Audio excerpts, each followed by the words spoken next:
Bonjour à tous, bienvenue en ce lundi à notre conférence hebdomadaire. Comme vous avez reçu la présentation jeudi soir, mais comme vous le verrez dans la présentation jointe, la séance de vendredi a été clairement plus négative que le début de la semaine, ce qui fait que les évolutions des indices sont moins favorables que ce qu'on observait jeudi. Euh, mais ce qui a encore dominé clairement la semaine, c'est évidemment la situation géopolitique au Moyen-Orient avec des espoirs de résolution du conflit et puis des déceptions. Et bien, de toute façon, c'est encore ce qui va nous occuper certainement cette semaine. Du côté des publications sur le CAC 40, on a eu quand même déjà l'essentiel des publications qui ont été des chiffres d'affaires du trimestriel qui ont été publiés, mais il y a encore eu quelques actualités. Et puis de manière globale, aux États-Unis, on a toujours un secteur de la tech qui tire les indices, avec un Nasdaq qui a encore pris près de 5% sur la semaine passée et qui a atteint des records avec je dirais, tout le domaine de l'IA et par conséquence, les semi-conducteurs qui connaît des semaines très très positives et on le verra, ça profite à quelques valeurs françaises, même si évidemment la cote parisienne est moins fournie en valeurs tech et semi-conducteurs. Voilà, on va passer rapidement sur donc la partie géopolitique et macroéconomique enfin, sur le plan de la macro des PMI qui étaient plutôt rassurants, mais encore difficile de tirer des conclusions tant que le conflit est toujours bat son plein dans le Moyen-Orient, avec toujours des pressions quand même sur le prix du pétrole. En tout cas, la semaine a été clairement positive pour les small et mid dans ce contexte, avec en plus des publications qui là ont été assez rassurantes pour un certain nombre de valeurs, on le verra plus tard. Et donc c'est une semaine marqué par une hausse de plus de 2% pour le CAC Mid and Small et une évolution également positive pour l'Eurostoxx Small. Si je passe maintenant à l'évolution du CAC 40, eh bien finalement, on a une stabilité après un bon début de semaine, une excellente séance de mercredi avec la perspective de résolution rapide du conflit en Iran. Et puis une séance de vendredi qui a été marquée par une baisse d'un peu plus de 1%. Au final, sur la semaine, eh bien les contributeurs de manière générale sur le plan sectoriel, c'est le luxe qui a retrouvé, je dirais, un peu d'élan avec une géopolitique plus favorable. Kering a gagné 5,7%, LVMH 4,7%. Avec par exemple UBS qui estime le potentiel de rebond à 40% sur LVMH si la normalisation se confirme. La semaine a été plutôt bonne pour le secteur bancaire, à l'image de BNP qui gagne 2,6%, et l'aéronautique avec Safran plus 4,9% et Airbus plus 2,9% également. Et puis les deux plus fortes progressions de la semaine sont à mettre l'actif de ST Micro plus 6,6%. J'ai évoqué l'excellente dynamique du secteur des semi-conducteurs. Eh bien, ça se traduit par une hausse de ST Micro qui est en hausse de plus de 100% year to date. Et puis ArcelorMittal qui rebondit de 5,7%. Désormais à plus 33% year to date. ArcelorMittal qui a publié un T1 supérieur au consensus. Et on a une évolution plutôt positive des prix de l'acier depuis avec l'entrée en vigueur du dispositif qui est de réduction des importations d'acier dans l'Union européenne. Du côté des baisses, alors la plus forte baisse c'est Sanofi, qui perd 8,4%, une baisse qui est quand même à relativiser du fait du détachement du dividende. On rentre dans cette période de détachement des dividendes et sur le CAC 40, il y a eu quand même un impact, il y a un écart de 0,6 points, hein, il faut le noter, entre la performance du CAC 40 et la performance du CAC 40, dividendes nets réinvestis, donc c'est notamment le cas de Sanofi. Néanmoins, sur Sanofi, il y a eu également Morgan Stanley qui est passé de surpondéré à pondération de marché avec un objectif de cours abaissé de 95 à 90 euros. Euh, Hormis Sanofi, Danone perd 5,9% avec une publication qui a été un peu décevante. Et puis, on notera Total Energy qui perd 4,4% en lien évidemment à la détente des prix du baril. Passons maintenant au CAC Next 20. Le Next 20 qui gagne 0,9% sur la semaine, 60% de valeur en hausse. Une performance tirée par Excel qui gagne 6,8%. Qui est désormais en positif de près de 14% year to date. Le titre bénéficie notamment de la demande dans les data centers et certains redressements industriels en Europe sur des points bas, évidemment. Téléperformance qui retrouve quelques couleurs, plus 10,4%, et Valeo, plus 9%, donc deux valeurs avec des valorisations qui sont très faibles, en lien avec des perspectives qui n'étaient pas très favorables, et donc des valeurs qui ont été clairement oubliées, voire même massacrées pour Téléperformance, et qui observe un léger rebond avec un contexte un peu plus risconne sur les marchés. Et puis sur Téléperformance, il y a quand même un profond changement de gouvernance et évolution actionnariale dans le groupe. En baisse, Technip Energies, moins 8,6%. On est toujours dans le repli consécutif à l'avertissement sur les marges 2026 qui avait été annoncé il y a maintenant une dizaine de jours.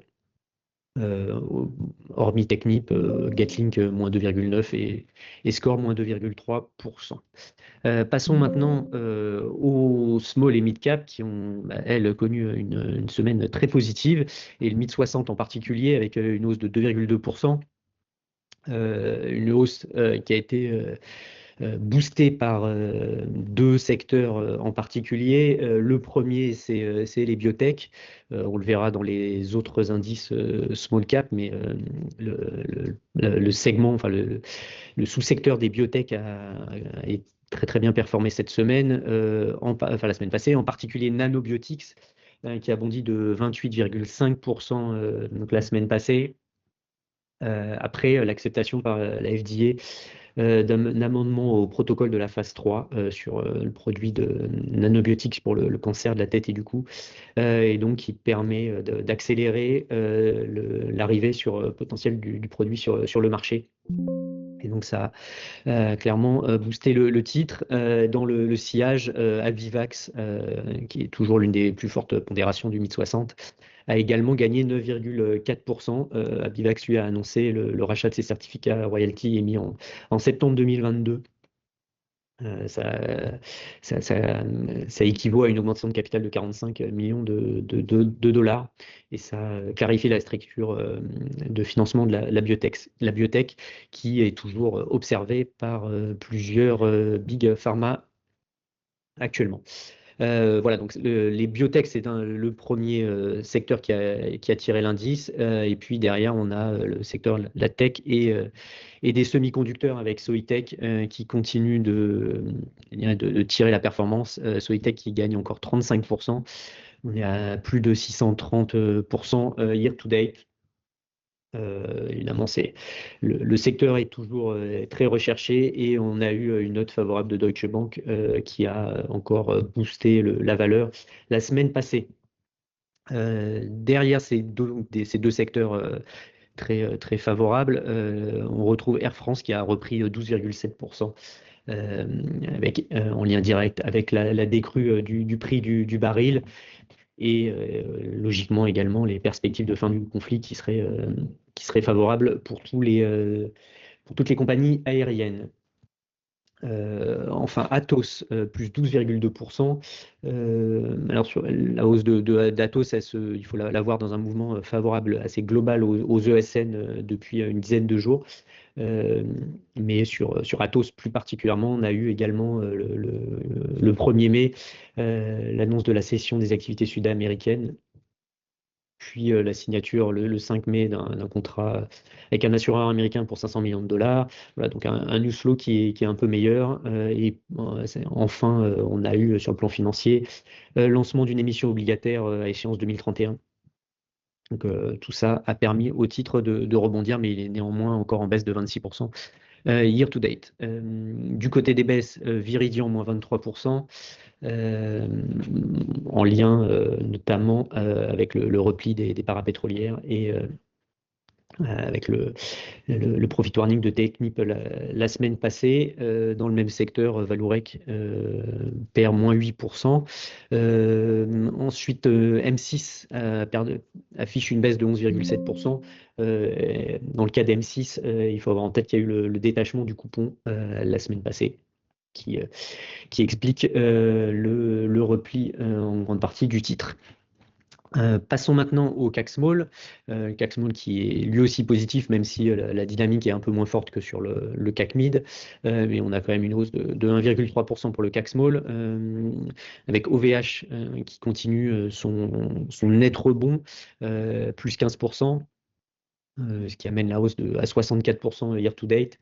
On se rappelle également on a eu une annonce il y a une dizaine de jours d'un contrat pour OVH auprès de la Commission européenne. Donc, je dirais que la thématique de la souveraineté numérique européenne bénéficie à OVH, qui est quand même l'un des rares acteurs de l'hébergement et des data centers européens et qui devrait bénéficier de ce mouvement.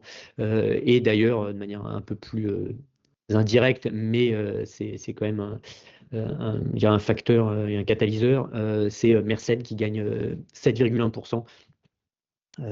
Lui aussi bénéficie du mouvement de la très forte demande dans les data centers, et c'est d'ailleurs l'une des explications de la croissance organique de 3% de Mersenne au premier trimestre, alors que d'autres secteurs sont beaucoup plus à la peine chez Mersenne, mais la partie data center, elle, se porte extrêmement bien.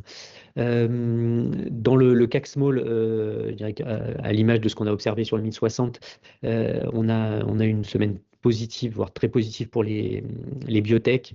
Inventiva gagne 5,6% et MaaT Pharma 12,5%. Et Genfit est également très positif. Enfin, dans les fortes progressions, on notera la hausse de près de 15% d'Infotel. On y reviendra un peu plus tard, peut-être, puisque c'est une des valeurs de notre baliste, mais Infotel a profité des bonnes publications de Soprasteria et OB il y a une dizaine de jours. Infotel publiera cette semaine son chiffre d'affaires trimestriel, et on attend une croissance assez soutenue à l'image de ce qu'on a observé chez Soprasteria et OB. Il faut noter également que le titre Infotel a certainement bénéficié de l'annonce de son intégration à la liste de ports en part pour le mois de mai. Infotel se trouve aux côtés de deux CRSI, LDC, Precia, Molène et Trigano dans la liste de ports en part. Enfin, dernière hausse que je voulais évoquer, c'est Fivac Aero, plus 10,4%. On a toujours, on l'a vu dans le CAC 40, hein, mais le secteur aéronautique est toujours très bien orienté. On a vu il y a 15 jours la publication de l'ISU qui était très bonne, et sans surprise, Figeac affiche une croissance organique extrêmement soutenue pour son T4, puisque le groupe est en décalé. On a plus 24% au T4 en organique, plus 16,6% en publié. Et ce qui permet au groupe d'afficher un chiffre d'affaires annuel proche de 487 millions d'euros. Nous, on attendait 476, donc c'est un peu mieux que ce qu'on attendait. Et le groupe a confirmé ses objectifs de rentabilité et de génération de trésorerie.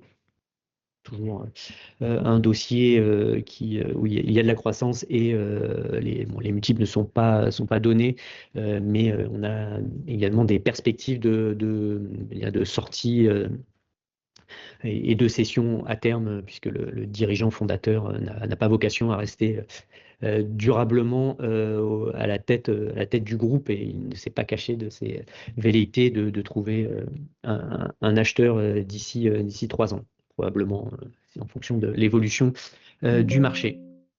Du côté des baisses, Parrot moins 12%. Et puis, hormis Parrot, des sociétés liées à l'énergie, Morel et Prom qui rebaissent de près de moins 4%, ou Française de l'énergie qui cède de moins 5,5%. Hors indice, là aussi, des biotech qui ont flambé. Novacite, plus 68%. Le groupe a publié bon, des comptes 2025 légèrement supérieurs aux attentes et a annoncé attendre un chiffre d'affaires autour de 26 millions en 2026. Terraclion, plus 23%, également, toujours dans la même thématique, et Carvolix avait également bien performé avant la séance de vendredi.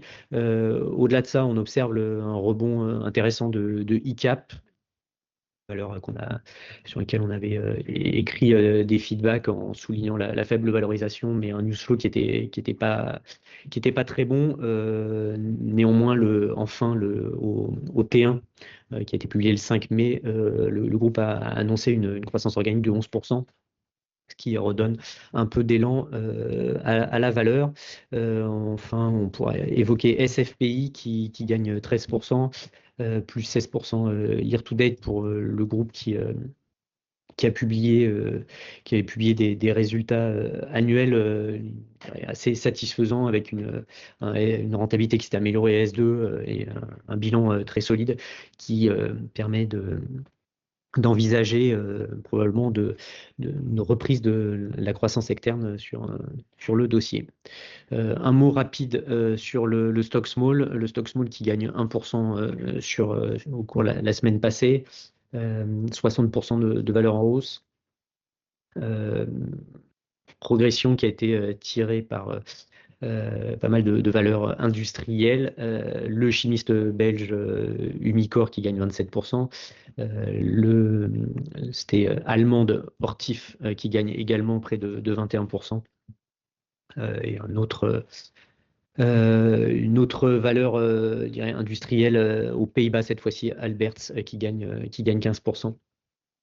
Donc, de manière générale, rebond pour les industriels européennes. Du côté des baisses, on notera la baisse de près de 11% pour David et Campari dans les vins et spiritueux. Voilà, c'était l'évolution la plus notable sur la partie baisse.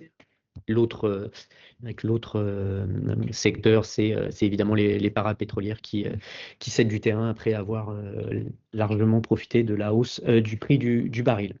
Donc pour terminer, un point sur les évolutions depuis le début de l'année. Et désormais, bien, c'est le MID 60 qui est largement en tête avec une hausse de près de 7%, 6,8, qui amène le mid and small à plus 6,2%. L'Eurostock Small est à plus 5,1%. Et de manière globale, les small et mid reprennent largement la tête par rapport aux grandes valeurs, à l'image du CAC 40 qui est aujourd'hui à moins 0,5% depuis le début de l'année. Un mot sur notre buy list, nos 10 valeurs favorites qui elles, ont nettement rebondi la semaine passée, plus 2,5% pour notre liste. Une performance tirée par le rebond enfin des ESN, les ESN qui ont plombé la performance de notre liste en février-mars. Surtout en mars, et qui eh bien, retrouve quelques couleurs à l'image d'Infotel, comme je l'ai évoqué, qui a rebondi de près de 15% à l'approche de sa publication trimestrielle. Et puis la recommandation positive de Ports en Part. Alten rebondit également de 8,5%. Alten qui lui a déjà publié son T1, qui montrait une amélioration puisque l'activité s'est stabilisée au T1 après au moins 5 ou 6 trimestres de baisse organique. J'ai plus exactement en tête le nombre de trimestres, mais on sort d'une période de décroissance. Et donc là, on a du mieux, même si clairement, je dirais que la reprise est moins rapide et moins forte sur Alten que sur les pures ESN comme Sopra, Steria ou OB, qui profitent clairement notamment de reprise des investissements dans le secteur bancaire. Néanmoins, Alten affiche une valorisation qui est clairement plus basse que OB, par exemple. Euh, Toujours dans notre buy list, on a eu une bonne semaine pour Bastide. Bastide qui progresse de 6,6%. Là aussi en amont de sa publication qui interviendra le 14 mai, donc cette semaine. Et on attend toujours une croissance organique soutenue et qui pourrait permettre une révision des objectifs annuels, puisque le groupe est clairement en avance. Voilà pour la performance de notre buy list cette semaine. Et donc après cette bonne performance de notre buy list la semaine passée, on est on est revenu quasiment à l'équilibre, et ce qui permet à notre buy list de faire au moins mieux que le CAC 40, même si elle est encore un peu en retard par rapport au CAC Mid and Small. Le point sur les publications qui ont été encore assez nombreuses la semaine passée, on a observé des dynamiques donc toujours positives pour les ESN, à l'image de la publication de Neuron, qui a affiché une croissance organique de 6%. Autre publication très positive, c'est Ventunic. Ventunic qui a vraiment enregistré une nette accélération de sa croissance au T2, avec plus 19 en publié et comme en organique. On a initié il y a quelques mois le suivi de Ventunic, et on se félicite enfin, de ce T2 qui conforte notre opinion très positive sur la valeur, et qui continue à gagner des parts de marché grâce à son positionnement online. Et au fur et à mesure, le développement, je dirais, européen, et puis l'intégration d'Habitat qui devrait à terme lui permettre de monter également en termes de positionnement de gamme. Dans le tourisme loisir, on a eu les publications de Beneteau il y a une semaine, une publication qui a montré une croissance très forte, plus 30% en publié, plus 35% en organique. C'est encore un peu mieux que ce qu'on attendait, mais il faut avoir en tête que la base de comparaison était très basse, hein, puisqu'on était à moins 43% au T1 l'an passé, ce qui a eu un effet de déstockage massif de la part des concessionnaires. Donc là, on est plutôt dans un rattrapage. Bon, il y avait eu aussi des décalages de livraison du T4 qui n'avait pas été fait au T4. Donc, ce décalage de livraison compte aussi pour une dizaine de points. Donc, je dirais que le plus 35% ne traduit pas un rebond de la demande dans le nautisme. Le marché reste assez atone, mais en tout cas sur le premier semestre, Beneteau affichera une forte croissance du fait de ses effets de base, et on peut espérer un retour à des résultats positifs pour Beneteau après un exercice l'an passé qui avait été très compliqué. Bon, néanmoins, on reste prudent sur la valeur.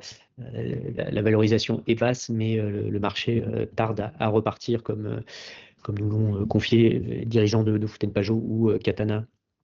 Donc, il faut encore s'armer de prudence dans le secteur. Du côté de Trigano, on a eu là la publication chez Trigano du premier semestre, des résultats semestriels, un ROC en hausse de 11%, un RN à plus 15%. Comme on l'attendait, la marge remonte avec des volumes meilleurs. On revient à une marge proche de 10%, marge opérationnelle courante proche de 10%, en hausse de plus d'un point. Et l'amélioration de la profitabilité devrait se poursuivre au S2. On reste positif sur la valeur au regard de la valorisation qui est faible, alors et que la croissance sous-jacente est toujours là, et que ça devrait permettre un retour à une rentabilité plus proche du normatif et de l'historique. Voilà pour les publications donc dans les consommation et les loisirs. Un mot d'Exaome, une autre valeur qui est dans notre buy list, qui a publié jeudi soir son T1. La croissance est de retour dans le sillage du T4, et comme on l'attendait, compte tenu du carnet de commande qui s'est bien amélioré depuis plus d'un an, une croissance de 10,5%. On publiait comme en organique, on attendait un peu mieux, mais la rénovation a été un peu moins bonne que ce qu'on attendait. Néanmoins, les guidance annuels sont confirmés. Donc, ce qui est, pour rappel, on parle d'une croissance qui devrait être de l'ordre de 20% sur l'année, compte tenu de l'accélération de l'écoulement du carnet de commandes qui s'est donc amélioré, comme je le disais, depuis plus d'un an. Et ça devrait se traduire par une marge qui devrait être supérieur ou égal à 5%, ce qui traduit quand même un très très beau travail sur la rentabilité et sur les coûts fixes qui a été réalisé par Exaom, puisque une marge de 5%, marge opérationnelle de 5%, on ne l'a pas vu depuis 2017, donc un très beau travail quand même réalisé sur la partie des coûts. Et je dirais que compte tenu de cette nette amélioration des résultats attendus en 2026, la valorisation reste très basse sur Exaom. Mais si on se projette, il faut évidemment regarder le carnet de commandes et les prises de commandes. Et sur les prises de commandes, alors là, avec la dynamique ralentie, mais on a quand même toujours une légère progression du carnet de commandes qui est en hausse de 1,8% en valeur. Donc forcément, le contexte géopolitique et macroéconomique est moins favorable, mais on n'a pas pour l'instant d'effondrement et d'inversion de tendance violent chez Exaom et dans le marché de la construction en général. Donc c'est une valeur sur laquelle on reste à l'achat. Pour terminer notre conférence, quelques mots des publications de la semaine, avec eh bien, une forte représentation des valeurs de notre buy list, puisqu'on aura le T1 de Delta Plus, sur lequel on n'attend pas de choses exceptionnelles, hein. Il n'y avait pas de il n'y a pas encore de forte croissance à attendre à court terme sur Delta Plus, en tout cas en organique.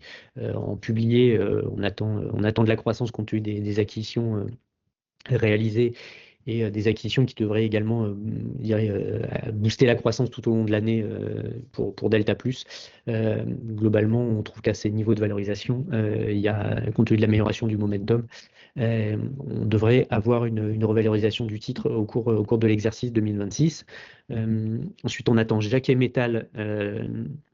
Là aussi, on a eu un point bas en termes de prix, l'effet volume qui est redevenu positif fin 2025, et compte tenu de la décote de 25% sur l'actif net, on est toujours positif sur Jacquet Metal.